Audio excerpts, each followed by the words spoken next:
ओम अज्ञानतिमिरन्धस्य ज्ञानाञ्जनेन शलाकया चक्षुरुन्मिलितं येन तस्मै श्रीगुरुवे नमः। श्रीचैतन्यमनोभीष्टं स्थापितं येन भूतले स्वयं रूपः कदा मह्यं ददाति स्वपदान्तिकं।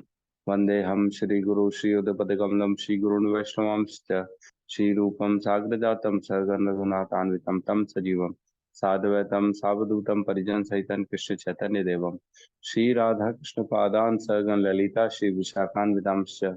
हे कृष्ण करुणा सिंधु दीन बंधु जगतपते गोपेश गोपिका कांता राधा कांत नमस्तुते। तप्त कंचन गौरांगी राधे वृंदावनेश्वरी वृषभानुसुते देवी प्रणमामि हरिप्रिये। वाञ्छाकल्पतरुभ्यश्च कृपा सिन्धुभ्यः च पतितानां पावनेभ्यो वैष्णवेभ्यो नमो नमः। नमो विष्णुपादाय कृष्णपृष्ठाय भूतले श्रीमते भक्तिवेदांत स्वामी इति नामिने। नमस्ते सरस्वते देवे गौरवाणी प्रचारिणे निर्विशेष शून्यवादी पाश्चात्य देश तारिणे। जय श्री कृष्ण चैतन्य प्रभु नित्यानंद श्री अद्वैत गदाधर श्रीवासादि गौर भक्त वृंद। हरे कृष्णा कृष्णा कृष्णा हरे हरे, हरे राम राम राम हरे हरे। हरे कृष्णा। सभी भक्तों का स्वागत है प्रातःकालीन कार्तिक मास की भगवत गीता में, जिसमें हम 11वें अध्याय का अध्ययन कर रहे हैं। और 11वें अध्याय में हमने 16 नंबर श्लोक तक का कंप्लीट अध्ययन कर चुके हैं, जिसमें हम अभी एट प्रेजेंट जो है संजय धृतराष्ट्र को बता रहे हैं वर्णन, आंखों देखा हाल, कि क्या हो रहा है अपने इधर पे युद्ध क्षेत्र में, कुरुक्षेत्र में। तो संजय जो बता रहे हैं विराट रूप का दर्शन बता रहे हैं, डिस्क्रिप्शन वर्णन कर रहे हैं कि किस प्रकार भगवान विराट रूप में जो है ना आए हैं और अपने आप को सब कुछ अपने शरीर में दिखा रहे हैं अर्जुन को। ठीक है, तो श्लोक क्रमांक 17 साथ में दोहराएंगे। किरीटिनं गदिनं चक्रिणीनं च किरीटिनं किरीटिनं गदिनं चक्रिणं च तेजो राशिं सर्वतो दीप्तिमनन्तम् तेजोराशिं सर्वतः दीप्तिमनन्तम् पश्यामि त्वां दुर्निक्ष्यं समान्ततः। पश्यामि त्वां समक्षयं समन्ताम् दुर्निरीक्षं दीप्ति अनल अर्क द्युतिम घृतिम अप्रमेयम् दीप्त्यनर्कधृतिमप्रमेयम् किरीटिनं गदिनं चक्रिणीनं च किरीटिनं गदिनं चक्रिणं च तेजोराशिं सर्वतो दीप्तिम् अनन्तम् तेजोराशिं सर्वतो सर्वतो दीप्तिमन्तम् पश्यामि त्वां दुर्निक्ष्यं समन्तात्।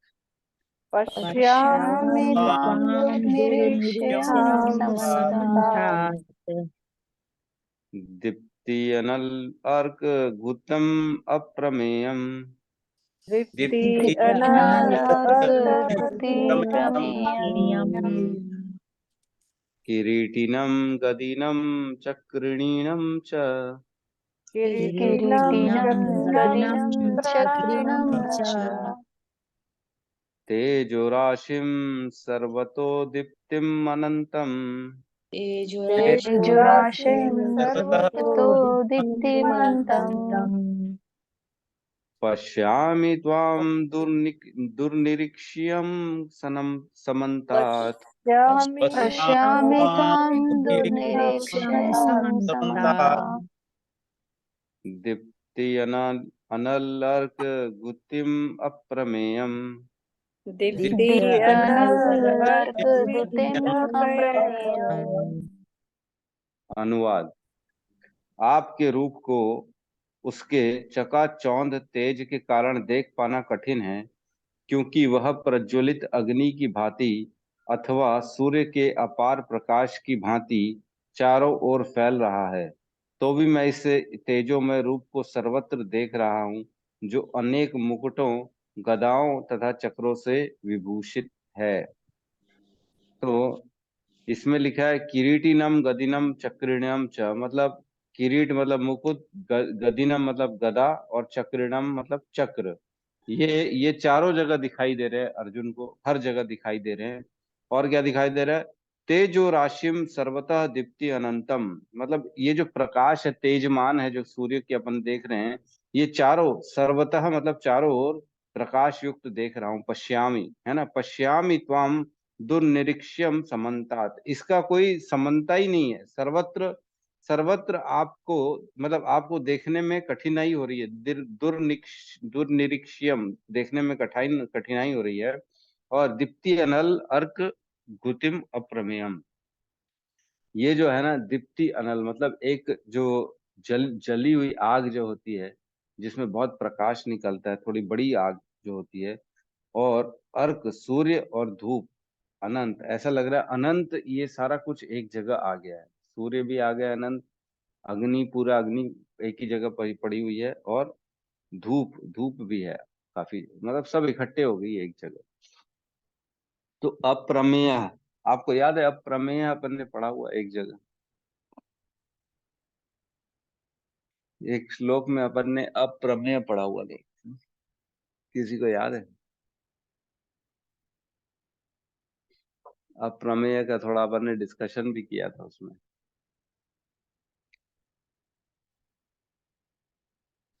हरे कृष्ण प्रभु जी, नहीं? धन्यवाद। जी प्रभु जी, हरे कृष्णा। प्रमेय मतलब प्रभु जी वो जिसको मापा नहीं जा सकता, ये बताया था क्या प्रभु अरे बहुत सही, बहुत, प्रभु जी की सारी तालियां तालियां। जी? अप्रमेय मतलब जिसका मेजरमेंट नहीं किया जा सकता, है ना। अनमेजरेबल, ये है 2.18, 2.18 में खोलेंगे। अंतवंत इमे देहा नित्य युक्त शरीरिण अनाशिनो अप्रमेयस्य तस्मात् साला युद्ध नग्न अवस्था में युद्धस्व कैसे भारत। परिवार थे आप चड्डी पहने ना। ठीक है, 2.18 इसमें कहते हैं अविनाशी अप्रमेय तथा शाश्वत जीव के भौतिक शरीर का अंत अवश्य संभवी है, अतः हे भारतवंशी युद्ध करो। तो यहाँ पे अमन ने अप्रमेय का अर्थ डिस्कशन किया था, कि जिसको मापा नहीं जा सकता, है ना। बहुत अनमेजरेबल है। जैसे बाल है हमारे घर, सर के बाल कोई नाप सकता है कितने बाल है? सर के क्या, हाथ के बाल नहीं नाप सकते हैं। मतलब बड़ी स्थिति ऐसी है कि जो है ना बहुत इजी है, लेकिन देखते हुए भी हम, मालूम है हम इसको नहीं नाप सकते, वैसी है। भगवान भी यहाँ पे अप्रमेय है, अनमेजरेबल है। तो यहाँ पे बात चल रही उनके चकाचौंध तेज के कारण उनको देख पाना कठिन है। तो एक श्लोक आता है ईशोपनिषद में 15 और 16। श्लोक 15 ईशोपनिषद में है ना। हिरण्यमयेन पात्रेण सत्य स्थापिति पिहितम मुखम तत् त्वं पुष्यन्नापावृण्यो सत्य धर्माय दृष्टये दृष्टये। हे भगवान, हे समस्त जीवों के पालक, आपका असली मुखमंडल तो आपके चमचमाते तेज से ढका हुआ है। कृपा करके इस आवरण को हटा लीजिए और अपने शुद्ध भक्तों को अपना दर्शन दीजिए। तो इसका क्या अर्थ है? इसका अर्थ ये है कि जो भगवान का ब्रह्म तेज निकलता है ना, वो इतना ज्यादा तेज होता है कि उसके आगे देख पाना कठिन होता है। कहाँ से निकल रहा है? जैसे सूर्य को हम नहीं देख सकते दोपहर में, जब प्रकाश निकलता है तो सूर्य में है क्या ये सब नहीं देख सकते, क्योंकि प्रकाश ही इतना होता है कि हम नहीं देख पाते। जैसे अंधेरे में कोई गाड़ी आ रही हो, लाइट उसकी तेज फोकस आपकी आंखों में आ जाए, तो आप एकदम ऐसा अपने आप को छुपाओगे, कौन सी गाड़ी है, कौन आ रहा है, समझ में नहीं आ रहा है। जब तक लाइट बंद नहीं करेगा तब तक समझ में नहीं आएगा गाड़ी कौन सी है। तो वैसे ही कृष्ण के साथ भी है। कृष्ण का इतना तेज निकलता है, इतना ब्रह्म तेज होता है उनके अंदर, कि देखने वाले, महसूस करने वाले उस तेज के आगे पहुंच ही नहीं पाते। इसलिए भगवान के 3 तरह के साक्षात्कार होते हैं, हमने पढ़ा है 6.46-47 में, कि पहले ब्रह्म का साक्षात्कार, फिर उसके बाद परमात्मा का साक्षात्कार, फिर उसके बाद साक्षात्कार किसका होता है? स्वयं कृष्ण का साक्षात्कार होता है। 3 स्टेजेस में साक्षात्कार होता है। तो पहला जो होता है ना ब्रह्म का साक्षात्कार, ऐसे लोग होते हैं जो सिर्फ भगवान को ब्रह्म मानते हैं, उससे ज्यादा कुछ मानते ही नहीं। बोले नहीं नहीं, सिर्फ तेज है भगवान, एक तेज है, एक एनर्जी है, एक भगवान ओमकार है, ये नेचर है, प्रकृति है, बस। जो ब्रह्मवादी मायावादी होते हैं उनका विचार यही होता है कि ब्रह्म है, भगवान ब्रह्म है, अहम ब्रह्मास्मि, और एक दिन मैं भी उसमें मिल जाऊंगा, बात खत्म हो जाएगी, 0/0 सन्नाटा, और कुछ नहीं रहेगा। तो ऐसा कभी होता है क्या? ऐसा नहीं होता। हमने दूसरे अध्याय में पूरा अच्छे से पढ़ा है कि आत्मा का कभी भी नाश नहीं होता है ना। अंतवंत इमे देहा, इसका, इस देह का जरूर अंत हो सकता है, लेकिन अविनाशी अप्रमेयस्य, आत्मा कभी भी मरती नहीं। तो उसी प्रकार तेज के आगे जो थोड़ा बढ़ता है वो परमात्मा तक पहुंचता है ना। उसके बाद जो है फिर जो है भगवान का साक्षात्कार होता है, स्वयं श्री कृष्ण का, जो 2 भुजी रूप में बैठे हुए हैं, गोलोक में भी हैं और यहाँ पे भी है ना। 9.04 और 05 में अपन ने पढ़ा, अहम सर्वानी भूतानी, मैं हर कहीं हूँ, न च मत्स्यानि सर्वभूतानि, मैं कहीं नहीं भी हूँ और मैं हर कहीं हूँ। याद है 9.04 और 05। भगवान एक जगह कहते हैं मैं हर जगह हूँ, फिर सेकंड श्लोक में कहते हैं मैं कहीं नहीं हूँ, मैं अलग हूँ। तो भगवान अपनी शक्तियों से हर कहीं मौजूद है ना। और अपने स्वरूप को अलग बना के भी रखे हुए हैं भगवान ने, जो कि गोलोक में बने हैं। तो इसमें थोड़ा सा मैं पढ़ के सुना रहा हूँ आप लोगों को। यदि कोई सचमुच परम सत्य को पूरी तरह जानना चाहता है तो उसे 24 भक्ति भौतिक तत्वों एवं ब्रह्म ज्योति को भेद कर उनके परे जाना होगा, है ना। 24 तत्वों का अपन ने डिस्कशन किया था, याद है क्या? नहीं, अभी नहीं किया, करने वाले हैं। हो चुका है ना 24 तत्वों का डिस्कशन।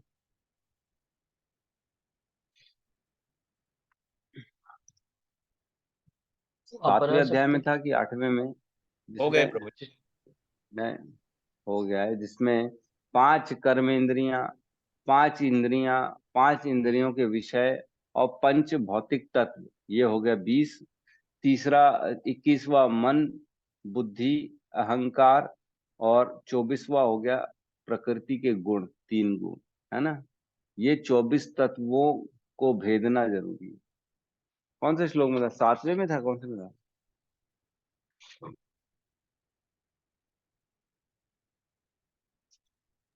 प्रभु जी एक जो है वो ना चैप्टर 13 में 13 में है, वो जो 24 तत्व है अभी नहीं पढ़े हुए ना, बाकी ऐसे हम पढ़ चुके हैं, आप बता चुके हो। अच्छा, 13 में है। जी।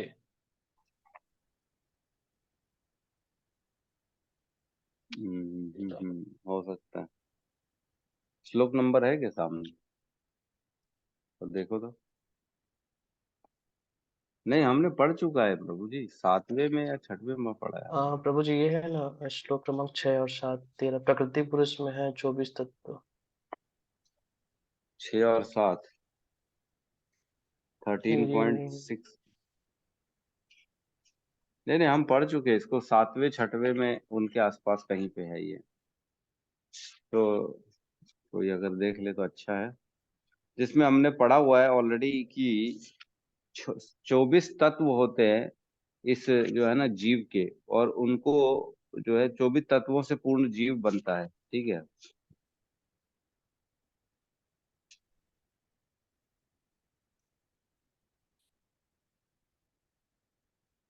चलो ठीक है, बाद में ढूंढ लेंगे।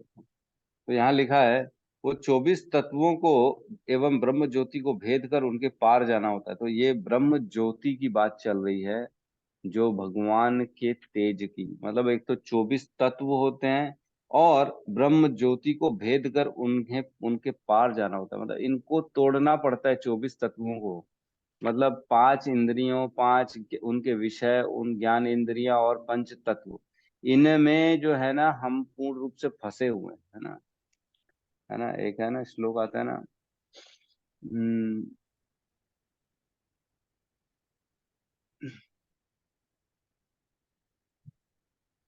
मनः षष्ठानि इंद्रियाणि प्रकृति स्थानी कर्षति, एक श्लोक है ना। उसमें बता रहे हैं कि जो ये इंसान है, अच्छा हाँ,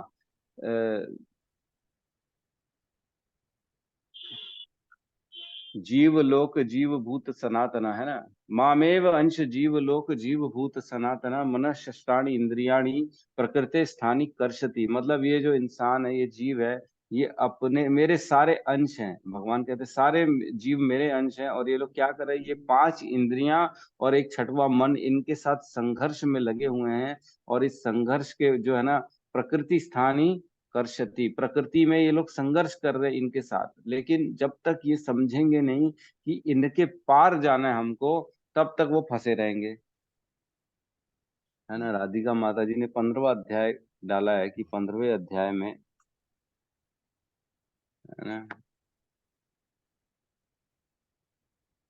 ज्ञान इंद्रियां, अच्छा इन्होंने 15वां अध्याय ये डाला है, और सत्यम प्रभु ने भी डाला है। ठीक है, चलो ठीक है, मिले तो ठीक है, नहीं तो कोई बात नहीं है। तो आगे कहते हैं, ईशोपनिषद हिरण्यमय पात्र या भगवान को दीप्तिमान आवरण को हटाने के लिए प्रार्थना करते हुए इसी ओर संकेत करती है। जब तक यह आवरण हटा नहीं दिया जाता, जिससे कि मनुष्य भगवान के असली कमल मुख का दर्शन कर सके, तब तक परम सत्य का वास्तविक साक्षात्कार नहीं किया जा सकता। तो ये प्रभुपाद की वाणी है। प्रभुपाद ने ये ईशोपनिषद लिखा है, इसमें बता रहे हैं कि पहले भगवान को विनती करनी रहती है कि आप ये जो है ना तेज, अपना तेज को हटा लीजिए, ताकि मैं आपके मुखमंडल का दर्शन कर सकूं। तो जब तक तेज हटेगा नहीं, तब तक हम भगवान का दर्शन साक्षात्कार नहीं कर पाएंगे, है ना। बड़ी इंपॉर्टेंट सी चीज है ये हमको, कि भगवान के तेज को हटाना जरूरी है। ठीक है, और वो हटाएगा कौन? स्वयं भगवान हटाएंगे। उनके अंदर ही ये जो है ना, मतलब योग माया जो है ना, जो भगवान की शक्ति है, वही ये कर सकती है कि हमारे आंखों के सामने से उनका ये पर्दा हटा दे। ब्रह्म संहिता 5.40 में भी कहा गया है, यस्य प्रभा प्रभवतो जगदंड कोटि कोटि अवशेष वसुधा दिवि भूति भिन्नम तद ब्रह्म निष्कमल अनंत शेष भूतम गोविंदमादि पुरुषम तम अहम भजामि। लाखों करोड़ों ब्रह्मांडों में असंख्य ग्रह हैं, और इनमें से प्रत्येक ग्रह अपनी विराट संरचना के कारण एक दूसरे से भिन्न है। ये सारे ग्रह ब्रह्म ज्योति के एक कोने में स्थित हैं। आप समझो, ब्रह्म ज्योति के एक कोने में स्थित है ये सारे ब्रह्मांड। अनंत ब्रह्मांड है, और ये सारे एक कोने में स्थित है। वैसे ही हम पढ़ते हैं, जो पूरी सृष्टि है उसमें 1/4 जो है ना, ये भौतिक संसार ब्रह्मांड है। बाकी 3/4 जो होता है ना, वो आध्यात्मिक जगत होता है। तो एक कोने में है ये सारा का सारा, और बाकी सारा आध्यात्मिक जगत है। तो हम एक सृष्टि के 1/4 हिस्सा, जो कि जो है भौतिक, जिसमें काफी सारे ब्रह्मांड है, उन सारे ब्रह्मांडों में से एक ब्रह्मांड है हमारा, जिसमें 4 मुखी ब्रह्मा जी हैं। उन एक ब्रह्मांड में 14 लोक है, जिसमें से एक लोक है पृथ्वी लोक। उस एक पृथ्वी लोक में एक प्रदेश है, भारत है। अच्छा, उसमें ऐसा भी नहीं है ना कि ये 14 लोक जो है ना, उसमें एक भारत वर्ष है। भारत वर्ष में भारत खंड है, और अलग अलग 9 अलग अलग वर्ष हैं, जहाँ पे सब जगह जीव है। उन एक वर्ष है भारत, भारत वर्ष में भारत खंड है, उसमें फिर हमारा एक पृथ्वी है। उसके बाद हम उस पृथ्वी के एक प्रदेश में, एक गांव में, एक घर में रहते हैं, एक जीव है। और इतने सारे जीव हैं, कितने सारे जीव हैं। ठीक है, उन वो सारे ब्रह्मांड भगवान की 1/4 हिस्से में आते हैं, ब्रह्म ज्योति के। यह ब्रह्म ज्योति उन पूर्ण पुरुषोत्तम भगवान गोविंद के की केवल शरीर शारीरिक किरणें मात्र हैं, जिनकी मैं पूजा करता हूँ। ब्रह्म संहिता का यह मंत्र परम सत्य है, वास्तविक साक्षात्कार के आधार पर कहा गया है। और श्री ईशोपनिषद का यह श्रुति मंत्र इस मंत्र की पुष्टि पुष्टि साक्षात्कार की विधि के रूप में करता है। और यह ईशोपनिषद मंत्र तो भगवान से की गई एक विनीत प्रार्थना है कि वह ब्रह्म ज्योति के तेज को हटा दे, जिससे उनका वास्तविक मुख का दर्शन किया जा सके, है ना। तो इस प्रकार भगवान के तेज को हटाने का जो है ना प्रार्थना की जाती है। भगवान जब तक अपना तेज हटाएंगे नहीं, भगवान का वास्तविक एक्चुअल मुखमंडल नहीं देख सकते। है ना। 16वां मंत्र भी आता है, ईशोपनिषद मंत्र 16, है ना। इसका अनुवाद पढ़ रहा हूं मैं। हे भगवान, हे आदि विचारक, हे ब्रह्मांड के पालक, हे नियामक, शुद्ध भक्तों के लक्ष्य, मानव जाति के प्रजापतियों के शुभ चिंतक, कृपा करके आप अपनी दिव्य किरणों के तेजों को हटा लें, जिससे मैं आपका आनंदमय स्वरूप का दर्शन कर सकूं। जिस प्रकार सूर्य और सूर्य की किरणें होती हैं, उसी प्रकार आप परमेश्वर हैं और मैं एक तुच्छ जीव हूं। तो जिस प्रकार सूर्य होता है और उसकी सूर्य की किरणें अलग होती हैं, वैसी भगवान और उनका तेज है ना। भगवान का तेज अलग है और भगवान अलग है, ठीक है। तो लोग कंफ्यूजन में रहते हैं कि ब्रह्म है, भगवान एक लाइट है, भगवान एक जो है ना ओमकार है, एक एनर्जी है। ये सब ठीक है, ये जो है ना बहुत इनिशियल स्टेज है, प्राइमरी स्टेज है। फिर आगे स्कूल में जैसे जैसे बढ़ेंगे, बड़ा होगा बच्चा, तब उसको समझ में आएगा, अरे माइनस नंबर्स भी होते हैं क्या, -1 -2 भी होते हैं क्या, पहले मालूम ही नहीं था उसको।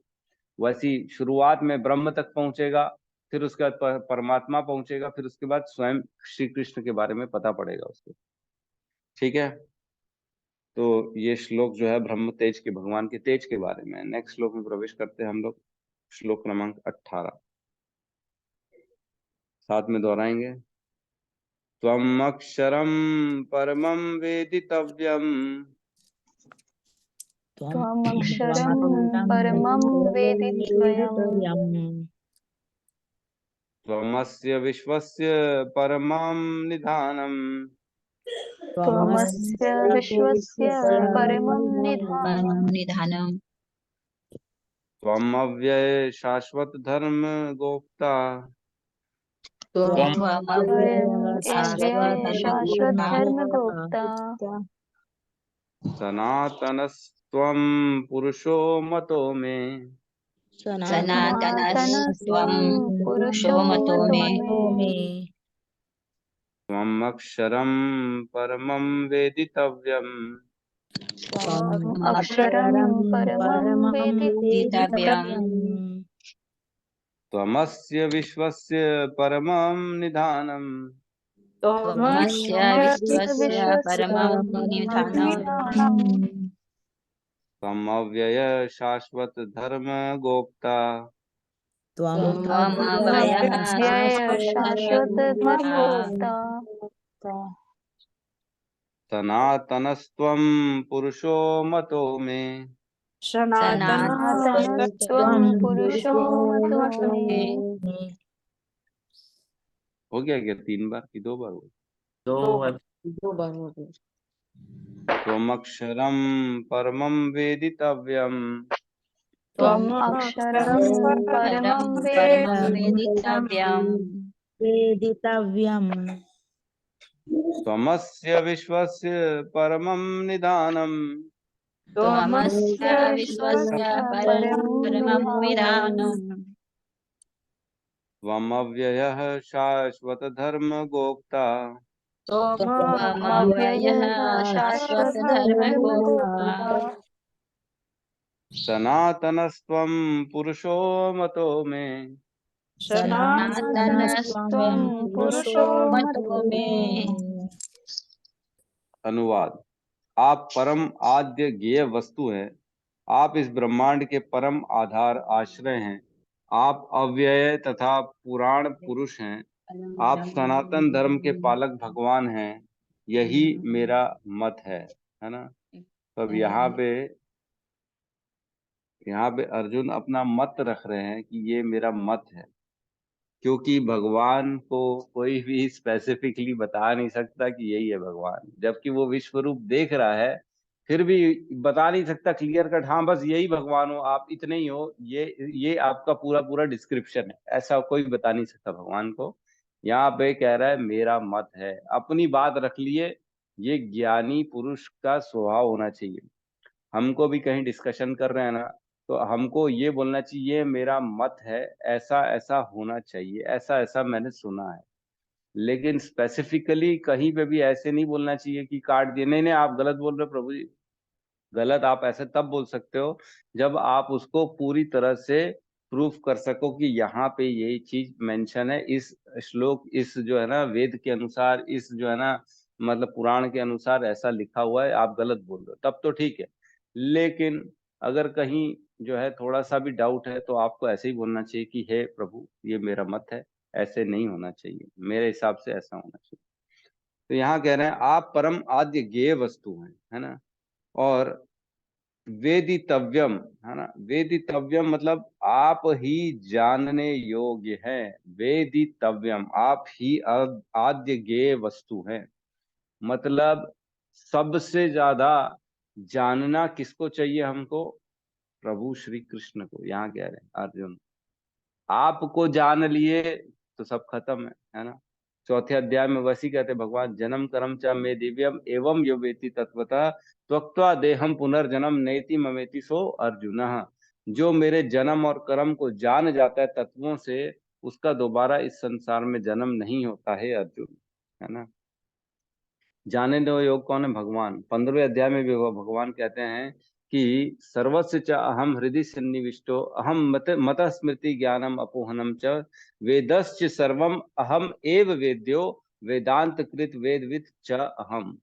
मतलब मैं ही हर कहीं हूँ, मैं ही ज्ञान हूँ, मैं ही विस्मृति हूँ, मैं ही याद करने की शक्ति हूँ। और सारे वेदों में जानने योग्य कौन है? मैं ही हूँ, है ना। वेदों का संकलन करता भी मैं हूँ, वेदों में जो डिस्कशन हुआ है मेरा ही हुआ है, और जानने योग्य भी मैं ही हूँ वेदों के द्वारा। यहाँ पे भी कह रहे हैं सबसे बड़ी ज्ञेय वस्तु क्या है? आप। आपको जान लिया तो सब जान गया, आपको नहीं जाना तो कुछ नहीं जाना। तो आज की डेट में 99% लोग कैसे रह रहे हैं संसार में? जो भगवान को जानते नहीं, है कि नहीं। भगवान कहते हैं 9वें अध्याय के दूसरे श्लोक में, अश्रद्धान पुरुष धर्मस्य अस्य परंतपः अप्राप्य माम निवर्तन्ते मृत्यु संसार वर्तमनि। मतलब कि जो श्रद्धा पूर्वक मेरी भक्ति पूजा नहीं करता है, जिसको मेरी भक्ति में, मेरे स्वरूप में श्रद्धा नहीं रहती है, वो क्या करता है? मुझे प्राप्त नहीं करता। अप्राप्य माम निवर्तन्ते मृत्यु मृत्यु संसार वर्तमनि। वो फिर मृत्यु संसार के चक्कर में लगा रहता है, उसको जन्म मृत्यु के चक्कर में फंसा रहेगा वो। कैसे? क्योंकि मेरे को नहीं जान पाया, मेरे ऊपर श्रद्धा नहीं रखा, मेरी भक्ति में श्रद्धा नहीं रखा, इसलिए वो मृत्यु संसार में फंसा रहेगा। अप्राप्य माम निवर्तन्ते मृत्यु संसार वर्तमन। तो भगवान को जो जान जाएगा उसका जीवन का उद्देश्य पूर्ण होगा। ये समझना पड़ेगा कि हमको जीवन मिला क्यों है। भगवान को जानने के लिए जीवन मिला है, ना कि अपने आप को जानना।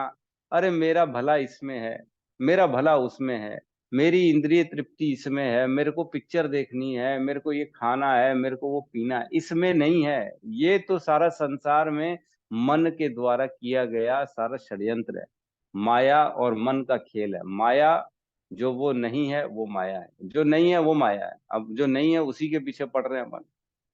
क्या कभी भी भूख कम होती है किसी भी पाने की? मतलब कोई भी चीज आप प्राप्त कर लो उसके बाद उसकी इच्छा कम होती है? नहीं, और बढ़ती जाती, बढ़ती चली जाती। आज एक चाहिए तो कल दो, दो चाहिए फिर परसों चार। ये मन का खेल है, मन हमें फंसाता रहता है, खाली बढ़ाता रहता है। आप इस ब्रह्मांड के परम आधार आश्रय हैं। तो भगवान आश्रय है ना। ये 14.27 निकालेंगे श्लोक नंबर।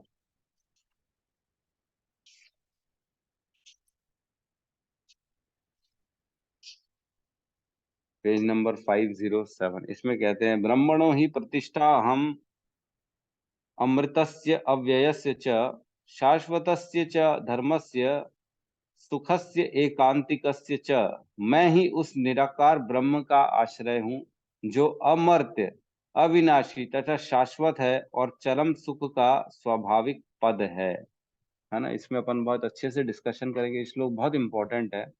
इसमें भगवान बता रहे हैं कि मैं ही ऐसे सारे ब्रह्मांडों का मैं ही आश्रय हूँ, मुझ पे ये सारे ब्रह्मांड टिके हुए हैं। तो हम बड़ा डाउट खाते हैं कि पृथ्वी जो है ना कैसे अपनी कक्षा में चल रही है, कौन उसको संभाल के बैठा हुआ है। तो भगवान बता रहे हैं कि मैं ही सबों का यहाँ पे आश्रय हूँ। पृथ्वी का, सूर्य का, ब्रह्मांड का, कैसे ये लोग हवा में चल रहे हैं तो भगवान ही उनके आश्रय हैं। आगे कहते हैं आप अव्यय तथा पुराण पुरुष हैं। अब देखो यहाँ बहुत इंपॉर्टेंट चीज है, पुरुष कहा गया है भगवान को, आप पुरुष है, ना कि ब्रह्म है, ना कि तेज है, ना कि अव्यय, मतलब आप, ऐसा नहीं है कि जिसका सब स्वरूप नहीं हो, निराकार है, ऐसा नहीं लिखा गया है। आप अव्यय हैं तथा परम पुराण पुरुष हैं। एक तो अव्यय है, मतलब जिसका अंत नहीं है, अनलिमिटेड है ना, इनफाइनाइट है। इनफाइनाइट मतलब समझते हैं ना, जिसका कभी खत्म ना हो, वो है। उसके बाद कहते हैं आप पुरुष हैं, है ना, पुरुष हैं भगवान, इस पे हमको ध्यान देना चाहिए। जो भी बोलता है भगवान निराकार है, ये है, तो उसको खंडित कर देना चाहिए, या तो अगर सक्षम नहीं है उनका ठोस जवाब देने में तो चुप हो जाना चाहिए, अपना निकल आना चाहिए। लेकिन भगवान पुरुष है, इस पे दृढ़ निश्चय रखना चाहिए हमको, है ना। आप सनातन धर्म के पालक भगवान हैं, यही मेरा मत है। तो सनातन धर्म क्या है? सनातन धर्म जो है ना, वो आत्मा का ज्ञान, अध्यात्म ज्ञान, जो हमेशा रहेगा। आज जैसे ये भगवत गीता है, 5,000 सालों से चल रही है, आज भी वही भगवत गीता है, कोई चेंज नहीं है। तो ये ज्ञान जो है ना, ऐसा ज्ञान है जो कभी चेंज नहीं होने वाला, सनातन ऑलवेज रहेगा। वो है आत्मा का ज्ञान। बाकी सारे ज्ञान तो आते जाते रहेंगे, फिजिक्स, केमिस्ट्री, मैथ्स, वो सारे जो है ना शाश्वत सनातन नहीं है। लेकिन ये सनातन था, सनातन ज्ञान है, ये सनातन धर्म है। ठीक है, तो ये 11.18 हो गया हमारा। 19 में प्रवेश करते हैं। श्लोक क्रमांक,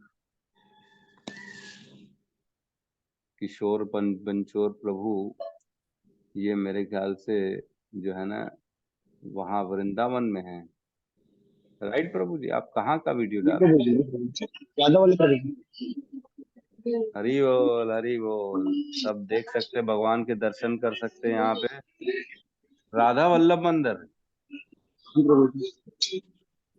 हरि बोल, बहुत सुंदर। तो जी सामने से दर्शन करने की कोशिश करते हैं। हाँ, सब भगवान के लाइव दर्शन कर सकते हैं यहाँ पे। किशोर प्रभु जी के मोबाइल में आप जो है ना उसको बड़ा करके देख सकते हैं, प्रणाम कर सकते हैं भगवान को। बीच में मत खड़ी हो भैया, भैया आ जाओ।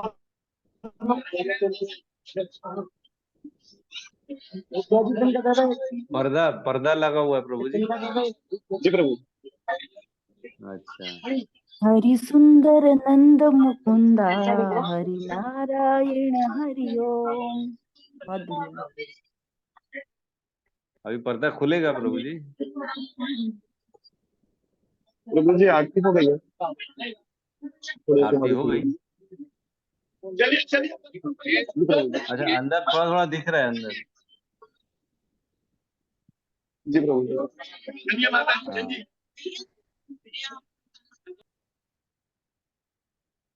हाँ। बहुत बहुत धन्यवाद प्रभु जी का,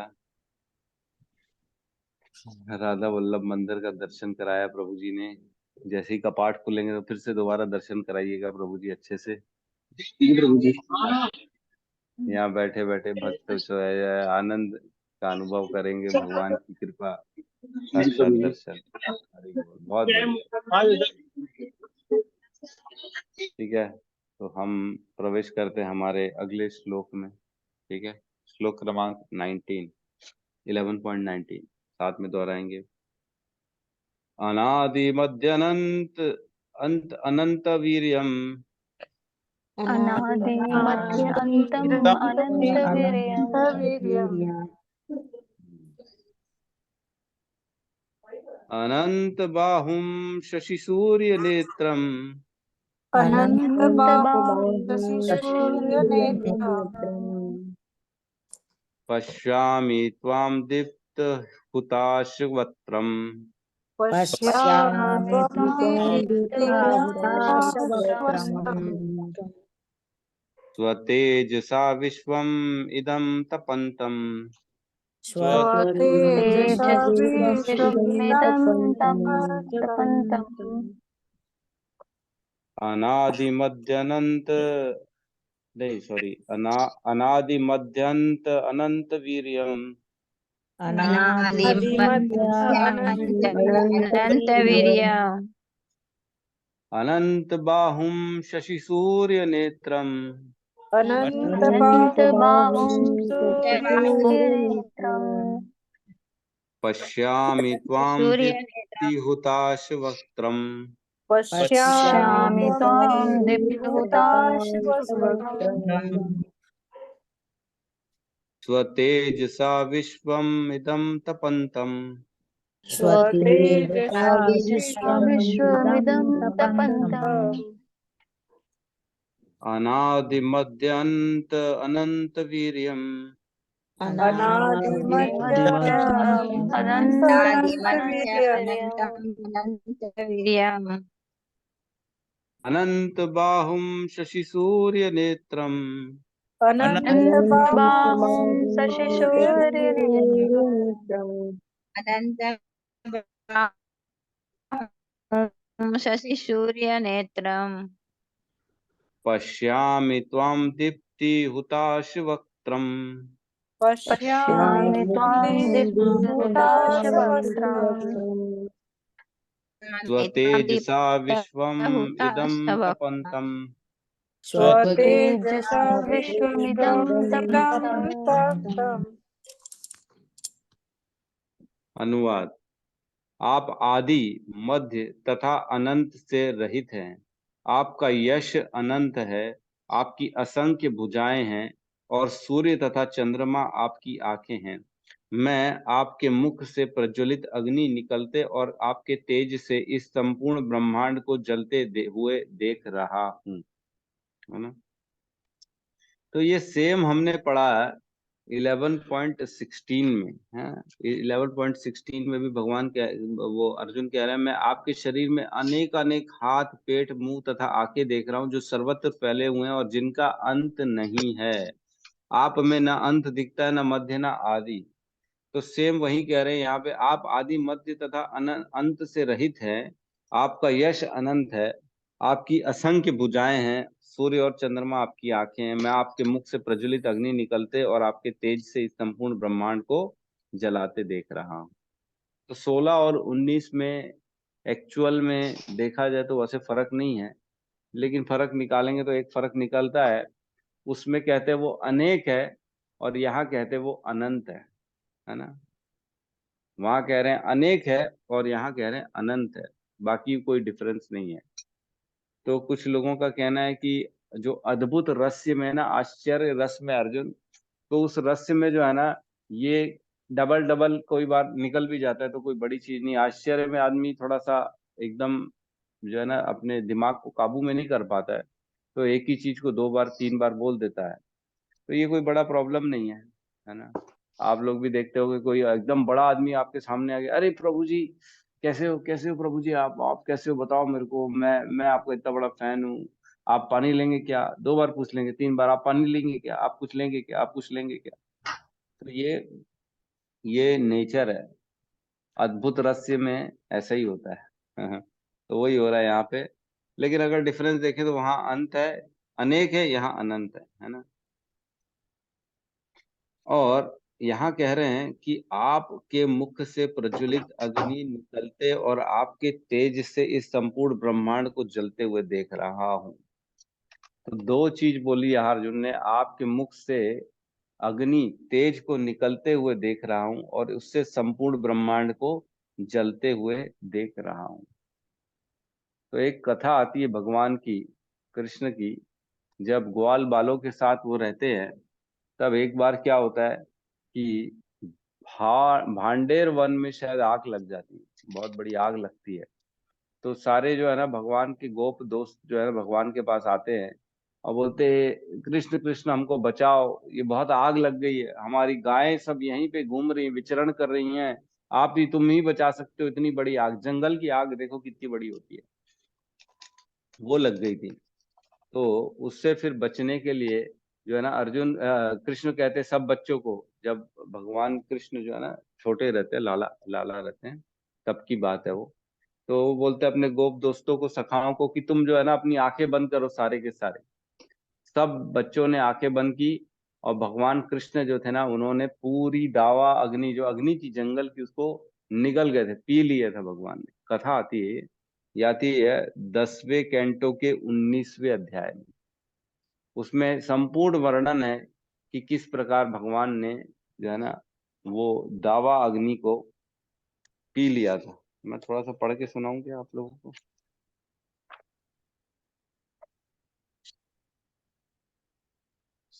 दावा नलपान है ना, पढ़ रहा हूं मैं। ये जो शीर्ष होता है सिर्फ वही पढ़ रहा हूँ इस अध्याय का। इस अध्याय में बताया गया है कि किस प्रकार भगवान श्री कृष्ण ने मुरांजन्य वन में लगी दावा अग्नि से गायों तथा ग्वालों की रक्षा की। एक दिन सारे ग्वाल बाल खेल में मग्न हो गए तो गाय घने जंगल में चरने निकल गई। सहसा दावा अग्नि भड़क उठी तो लपटों से बचने हेतु गायों ने मंजू निकले बांस के कुंज में जाकर शरण ली। तब ग्वाल बालों को अपनी गायें न दिखाई दी।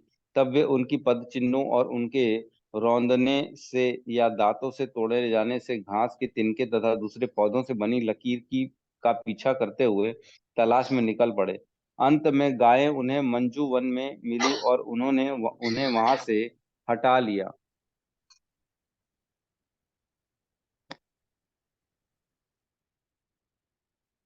किंतु तब तक दावाग्नि जोर पकड़ चुकी थी और उससे गायों तथा बालकों दोनों को खतरा पैदा हो गया था। इस प्रकार बालकों ने योगेश्वर भगवान कृष्ण की शरण ली। भगवान कृष्ण ने उनसे आंखें मूंदने को कहा। जब उन्होंने ऐसा किया तो भगवान श्री कृष्ण ने क्षण भर में उस भयंकर दावा अग्नि को निगल लिया और उन सब को भांडेर वृक्ष के पास ले आए, जिसका उल्लेख पिछले अध्याय में किया गया। इस योग शक्ति के अद्भुत चमत्कार को देखकर ग्वाल बालों ने सोचा कि भगवान कृष्ण अवश्य ही देवता हैं, अतः वह उनकी प्रशंसा करने लगे। इसके बाद सभी घर लौट आए।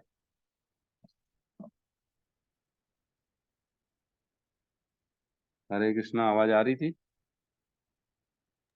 हाँ जी प्रभु जी। प्रभु। तो इस प्रकार भगवान जो है ना उन्होंने पूरे जंगल की आग को एक ही झटके में निगल गए थे और सबको बचा लिया था। ठीक है, तो तात्पर्य में प्रवेश करते। तात्पर्य भाई शील प्रभुपाद की जय। भगवान के षड ऐश्वर्यों की कोई सीमा नहीं है। यहाँ पर तथा अन्यत्र भी पुनरुक्ति पाई जाती है, किंतु शास्त्रों के अनुसार कृष्ण की महिमा की पुनरुक्ति कोई साहित्यिक दोष नहीं है। कहा जाता है कि मोहग्रस्त होने या परम आह्लाद के समय यह आश्चर्य होने पर कथनों की पुनरुक्ति हुआ करती है, यह कोई दोष नहीं है। तो मैंने बताया आपको, डबल डबल अगर कोई बात निकल जाए पुनरुक्ति तो वो कोई दोष नहीं है, आश्चर्य अद्भुत रस के कारण ये हो जाता है। इसलिए यहाँ डबल डबल भगवान के बारे में ये जो है ना निकल रहा है। और इसमें जो ब्रह्मांड को जलाते हुए देख रहे हैं अर्जुन कहते हैं, तो उसका तात्पर्य ये कहा जाता है कि जो जिसमें जल रहे हैं सारे ब्रह्मांड, वो तीन ताप है। तीन ताप कौन से हैं? आदि दैविक, आदि भौतिक और आदि आत्मिक।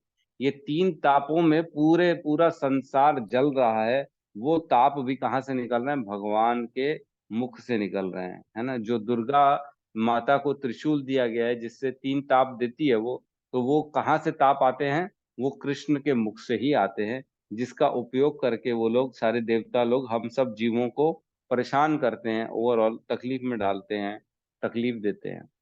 ठीक है, आदि दैविक, आदि भौतिक और आदि आत्मिक। तो इसके बारे में हमने चर्चा कर चुके हैं, तो मेरे ख्याल से दोबारा करने की जरूरत नहीं है। राइट? किसी का कोई प्रश्न है तो हम ले सकते हैं।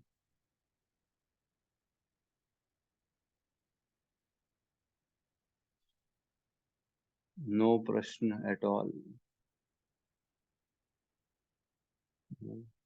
मैं ऐसा समझाता हूँ कि किसी का प्रश्न बचता नहीं है, कि सुनते ही कि जो है ना समझाने में ऐसा समझाते हैं कि किसी को कुछ समझ में ही नहीं आता, प्रश्न नहीं करता। दो केस हो प्रभु सकते जी, प्रभु जी, ममे वंशो जीवलोके जीवभूत सनातन, please highlight on this, I want to recreate it. अच्छा, मामेव अंश जीव लोक जीव भूत सनातन मनः शस्त्राणि इंद्रियाणि प्रकृते स्थानी कर्षति। तो ये जो श्लोक है मामेव अंश, ये कौन सा श्लोक है? ये 13 या 14 में है।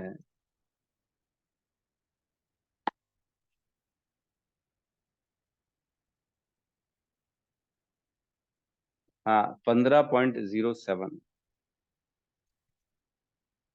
15.07 माता जी कह रही हैं कि इसको थोड़ा सा हाईलाइट कर लेते हैं, तो थोड़ा सा ही हाईलाइट करेंगे, ज्यादा हाईलाइट नहीं करेंगे, क्योंकि इसमें हम बहुत अच्छे से डिस्कशन करने वाले हैं आने वाले समय में। पेज नंबर 416, इसमें कहते हैं इस बद्ध जगत में सारे जीव मेरे शाश्वत अंश है। बद्ध जीवन के कारण वे छहों इंद्रियों से घोर संघर्ष कर रहे हैं, जिनमें मन भी सम्मिलित है। तो इसमें भगवान कहते हैं कि सारे जीव मेरे अंश हैं। इसका मतलब ये नहीं है कि सिर्फ मनुष्यों की बात चल रही है। सारे जीव मतलब चींटी, हाथी, कुत्ता, बिल्ली, पेड़ पौधे, सारे भगवान के अंश हैं। तो एक चीज इंपॉर्टेंट जो इस मैं बस सिर्फ शॉर्ट में समझाऊंगा, जो इस श्लोक के माध्यम से भगवान बताना चाह रहे हैं, वो ये बताना चाह रहे हैं कि जीवों की वैल्यू सबकी सेम है। ऐसा नहीं कि मनुष्य योनि में चला गया तो तुम्हारा बहुत महत्व हो गया, ऐसा नहीं है। भगवान कह रहे सारे जीव, सारे जीव मेरे लिए सेम है। मामेव अंश, जिस प्रकार अपने बॉडी का कोई भी एक अंग, क्या आप बोल कर सकते हो कि मेरा ये अंग बेकार है, ये कोई काम का नहीं है, इसको वो एक उंगली छोटी सी ये बेकार है, कोई काम की नहीं, पैर की उंगली बेकार है, नहीं बोल सकते, आपके लिए बहुत जरूरी है। वैसे ही भगवान कह रहे सारे जीव, चाहे चींटी हो, चाहे हाथी हो, चाहे बकरा हो, चाहे मुर्गा हो, चाहे मनुष्य हो, वो सारे मेरे लिए समान है ना। तो इसका मतलब ये हुआ कि दूसरे जीवों का भी हमको सम्मान करना है, उनको आदर से देखना है, ऐसा नहीं कि उनको काट के खाना है। ठीक है। और कह रहे हैं बद्ध जीवन के कारण ये छह इंद्रियों से घोर संघर्ष कर रहे। तो ये जो पांच इंद्रियां है और छठवां मन, मन इनका राजा है। पांच इंद्रियां, आंख देखना चाहती है, नाक सूंघना चाहता है, जीवा टेस्ट करना चाहती है, कान सुनना चाहता है, और त्वचा स्पर्श करना चाहती, फील करना चाहती है। तो ये जो पांच इंद्रियां हैं, ये अपने अपने विषयों में अपने को खींचती हैं हमारे को, और मन इनका सपोर्ट करता है। और इसी में पूरा जीवन संघर्ष करता रहता है आत्मा, है ना, जीवात्मा बेचारा, क्योंकि वो समझ नहीं पाता कि मेरे को इसमें फंसना नहीं है, इसलिए वो मन की बातों में आ जाता है और पूरा जीवन इसी में बिता देता है, संघर्ष करते करते कि मैं अच्छा पहन लूं, मैं अच्छा खाऊं, अच्छा ओढ़ूं, अच्छा देखूं, अच्छा सूंघूं, अच्छा सुनूं, बस इसी में पूरा जीवन निकल जाता है, इसके आगे बढ़ ही नहीं पाता। तो यहाँ कह रहा है कि इसीलिए पूरा जीवन इसमें संघर्ष कर रहा है बेचारा, है ना। ये माया और प्रकृति का खेल है कि फंसाने का, कि इंद्रियां दी है और इंद्रियों के चक्कर में पूरा जीवन निकल जाएगा, और वो सोच ही नहीं पाएगा कि इसके आगे क्या है, ब्रह्म क्या है, भगवान क्या है, भगवत प्राप्ति क्या है, ये जीवन मिला क्यों है, इससे निकलना कैसे है। लोग सिर्फ यही बोलते हैं, अरे जो मन करे वो करो, जो मन में आए वो करो। ये फंडा हो गया आजकल के लोग, नहीं नहीं, मेरे मन को भाया तो मैं कुत्ता काट के खाया। लोग ये कैटेगरी हो गई लोगों की। तो ये जो है ना, सरासर पूर्ण रूप से गलत है।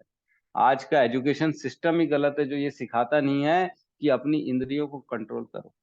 मन को पसंद आएगा तो क्या किसी भी लड़की को पकड़ के आप जो उसका शोषण कर लोगे? हैं क्या हमारी बहनें नहीं है, हमारी माँ बेटियां नहीं है, जिनके साथ अगर होगा तो कैसा लगेगा? तो लोग समझते नहीं है, लोग अपनी खाली इंद्रिय तृप्ति के बारे में सोचते हैं कि मेरे को पसंद आया तो मैं तो चाहिए, मेरे को तो मैं करूंगा, मैं तो यही करूंगा, चाहे सामने वाले को क्यों ना कितनी परेशानी हो। तो ये एक्चुअल में श्लोक पूरा ना इसीलिए है कि जीवन में गलत काम जो करते हैं वो मन के कारण करता है आदमी, और अपनी इच्छा पूर्ति के लिए गलत काम करता है, संघर्ष कर रहा है उसी में। ठीक है माता जी। जी प्रभु जी, धन्यवाद, दंडवत प्रणाम। धन्यवाद माता जी। ठीक है, किसी और का कोई प्रश्न है तो ले प्रभु जी, सकते हैं, अभी नहीं तो आपने यहाँ। बोला ना तो मेरे मन में तुरंत एक रिफ्लेक्ट हुआ कि जैसे अपने भगवान बोल रहे हैं मैं सब में हूँ, तो अगर किसी पर भी कोई आघात हो रहा है तो डायरेक्ट भगवान पे ही आघात हो रहा है, एक्चुअल देखा जाए तो। बिल्कुल सही है, बिल्कुल सही, यही नजर रखनी है ना। श्लोक आता है, विद्या विनय संपन्ने ब्राह्मण गवि हस्तिनी शुनि च शपाके च पंडितः समदर्शिनः।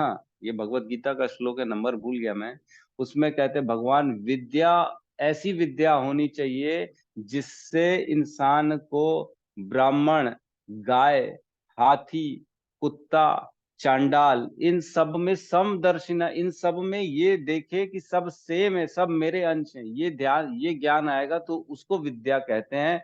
पंडितः समदर्शिना, इसलिए पंडित जो होता है ना, जो विद्या का, जिनको विद्या प्राप्त हो जाती है, वो सब में समान दृष्टि से देखता है। तो भगवान तो भगवत गीता में कहते ही है कि सबको समान दृष्टि से देखना चाहिए, है ना। है ना, एक उपनिषद का श्लोक आता है, मातृवद पर दारेषु लोष्टवद पर द्रव्येषु आत्मवद सर्वभूतेषु समदर्शिनः पंडितः समदर्शिनः। मतलब कि सारी जो पराई स्त्रियां हैं ना, उनको माता के रूप में देखना चाहिए, चाहे किसी और की बेटी ही क्यों ना, अपने से छोटी क्यों ना हो, उसको माता के रूप में देखना चाहिए। पराये धन को लोहे के रूप में देखना चाहिए, जैसे लोहा कोई काम का नहीं है, वैसी पराया धन कोई काम का नहीं है। सारे जीवों में सिर्फ आत्मा का दर्शन करना चाहिए, आत्मवद सर्वभूतेषु, सारे प्राणियों में आत्मा को देखना चाहिए।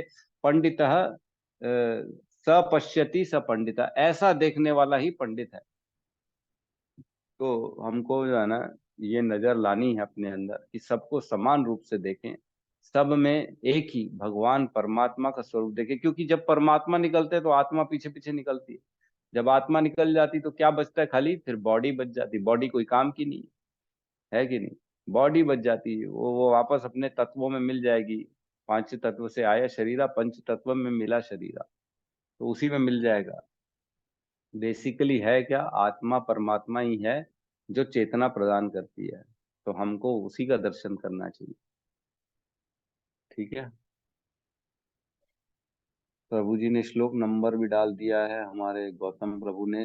5.18 में आप पढ़ेंगे, विद्या विनय संपन्ने ब्राह्मणे गवि हस्तिनी श्रुणी च शपाके च पंडितः समदर्शिनः।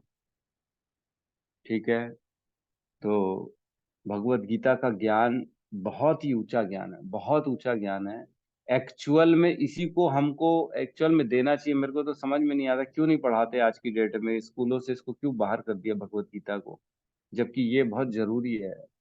ये एथिक्स बनाता है, प्रिंसिपल बनाता है, एक जीवन में दृष्टि देता है कि क्या सही है क्या गलत है बच्चों का। ना कि टीपू सुल्तान और जो है ना, कौन कौन से बताते हैं, मेरा बच्चा बड़ा क्रोधित होता रहता है, ये पढ़ा रहे ये पढ़ा रहे, बेकार रियल का पढ़ा प्रभु रहे जी, हैं। रियली मैं भी हमेशा यही सोचती हूँ, क्या गजनी और ये क्या करके रखा हुआ है exactly. Hmm. Everyone makes a slave only. We want to do हाँ। we want to go in the direction of प्रभु जी, अपने भगवान, और इन लोगों ने तो इंसानों के बीच में फंसा के रख दिया। फंसा दिया, औरंगजेब को हीरो बना दिया, टीपू सुल्तान को हीरो बना दिया, जिन्होंने मंदिरों को तोड़ा, इतनी तहस नहस की, नालंदा यूनिवर्सिटी जला दी, इतने हमारे पुराणों को जला दिया, उनको हीरो बना के बैठे। क्या पढ़ा रहे, बेकार की चीजें पढ़ा रहे, कुछ काम का नहीं पढ़ा रहे, सिर्फ प्रेशर क्रिएट कर रहे बच्चों में, उनको अकल नहीं दे रहे, उनको खाली जो है ना पेट भरने की जो है ना वो कला दे रहे कि आपको कैसे कमाना है, कैसे अपना पेट भरना है, बस उसके आगे कुछ नहीं। नैतिक धर्म जो है ना, आध्यात्मिक ज्ञान जो है ना, स्पिरिचुअल धर्म क्या है, नीति शास्त्र है, वास्तु शास्त्र है ना, और जो है ना, जो हमारे जो है सारे हमारे कितने बड़े बड़े जो है शास्त्र थे, उन सब से वंचित कर दिया, उन सबको बाहर कर दिया। इसको वापस लाना चाहिए, गुरुकुल को वापस लाना चाहिए, तभी हमारे बच्चों का भविष्य बनेगा, नहीं तो ये सब अंधेरे में डूब जाएंगे। आगे चल के ना पिंडदान होगा, ना किसी को मुक्ति मिलेगी, ना भगवान की पूजा भक्ति होगी, अगर ये सारे चीजें वापस नहीं आएंगी हमारे धर्म में, हमारे रोजमर्रा की जीवन में। बच्चे भटक जाएंगे, दारू पी के साले सारे सब जो है ना बर्बाद कर देंगे और कुछ नहीं करेंगे। यस, गौतम प्रभु कुछ कहना चाहते जी प्रभु जी, ऐसी एक वीडियो देख रहा था मैं, एक प्रभु जी का, उन्होंने मतलब ऐसे संकल्प लिया कि 20 साल तक 1,08,000 समथिंग गुरुकुल मतलब पूरे भारत में, मतलब भारत है जहाँ भी ओपन करना है। तो वो बता रहे थे प्रभु जी, उनके इंटरव्यू में बहुत अच्छा था कि हमें जैसे सोशल मीडिया में रहते हैं तो हमें ऐसे लोगों को नहीं फॉलो करना चाहिए जो एकदम उनको मतलब ज्ञान नहीं रहता, बस ऊपर ऊपर से देख देख के ऐसा करते हैं। मतलब ऐसे लोगों को फॉलो करो जो मतलब ज्ञान, मतलब योग के बारे में, मतलब भगवान के बारे में, मतलब वो बहुत अच्छे से उन्होंने उस वीडियो में बताया है कि आपको किस तरीके से अगर भक्ति में आगे बढ़ना है तो किस तरीके लोगों के साथ रहो, किस तरीके से मतलब सारी चीजें करो। तो जिनकी आप बात कर रहे हो ना, उनसे मैं मिल चुका हूँ, और उनका संकल्प है बहुत सारे गुरुकुल खोलना है। उनको जमीन चाहिए, वो ढूंढ रहे हैं। जिनके पास भी जमीन हो वो मेरे को बताएं तो मैं उनको बता दूंगा, वो गुरुकुल खोल देंगे वहां पे भी। तो वो अभी छत्तीसगढ़ में भी खोलने वाले हैं। उनको एक जमीन मिली है राजनांदगांव के आसपास। तो लेकिन क्या है, सपोर्ट बहुत जरूरी है ना। जब तक सपोर्ट नहीं करेंगे बेचारे लोग कहाँ से करेंगे। एक पैसा नहीं लेते बच्चों से, वो एक पैसा नहीं लेते, पूरा खाना पीना और एजुकेशन फ्री है, टोटल फ्री। जो डोनेशन, जो जो अपनी इच्छा से दान देना चाहता है वो दे सकता है, बाकी मांगते कुछ नहीं है वो। तो धीरे धीरे कोशिश तो लोग कर रहे हैं, बट देखिए पता नहीं कलयुग जीतेगा कि ये लोग जीतेंगे। कलयुग का भी प्रकोप बड़ा है, क्योंकि मंदिरों में भी जो है ना लफड़े हो जाते हैं, गाय काट के फेंक देते हैं, फिर लफड़ा हो जाता है, ये हो गया पंडित ने ये बदमाशी की। कोई पंडित को जो है ना जबरदस्ती फंसाया जाता है पंडितों को कि ये बच्चा चोरी करता है, ये करता है, साधु बेकार होते हैं। आजकल क्या होता है, बच्चों को बोला जाता है, माता पिता बोलते हैं अरे खाना खा नहीं तो साधु बाबा तेरे को लेके जाएंगे। तो बचपन से ही जब ये सिखाया जाएगा कि तेरे को साधु बाबा लेके जाएंगे, तो उसके दिमाग में क्या आएगा बच्चे के। वो तो बोलेगा साधु लोग चोर होते हैं, बच्चा चोर होते हैं। और कुछ तो लोग ऐसे आते भी अपवाद, जो साधु के नाम पे जो है ना असुर होते हैं, और वो लोग बाकी सारे साधुओं का नाम खराब कर देते हैं, लोगों का विश्वास उड़ जाता है। तो साधु लोग एक्चुअल में दूसरों को जो है ना उद्धार के लिए आते हैं आपके जीवन में, नहीं तो नहीं आते। वो कभी मांगते नहीं है, जो मांगेगा वो साधु है नहीं। तो साधुओं की हमेशा इज्जत करनी चाहिए, वैष्णवों की इज्जत करनी चाहिए, कभी भी उनको निरादर नहीं करना चाहिए। जो बन पड़े आप मदद करो, नहीं बन पड़े तो हाथ जोड़ लो, हे प्रभु मेरे को क्षमा करो, मैं आपसे जो है ना विनती कर रहा हूँ, मैं ये आपकी सेवा नहीं कर सकता। आप हाथ जोड़ लो, लेकिन ए चल रे, निकल यहाँ से, आगे बढ़, ऐसे नहीं बोलना चाहिए। ये बहुत जो है ना अपराध है, ये बहुत बड़ा पाप है। यस राहुल प्रभु, कहिए, कुछ कहना चाह रहे हैं। जी प्रभु जी, हरे कृष्णा। प्रभु जी, जैसे हरे कृष्ण। भगवत गीता को कोई ऐसा विशेष धर्म जाति के लिए है ऐसा करके, जैसे हिंदू लोगों के लिए ऐसा करके मान के चलते हैं। भगवत गीता तो सभी के लिए है ना प्रभु जी, हाँ सभी आप तो धर्म। पढ़े हो ना, कहीं लिखा है क्या? हिंदू तो कहीं लिखा ही नहीं। नहीं प्रभु जी, कहीं नहीं लिखा है। हम्म। ये सभी तो पढ़ सकते।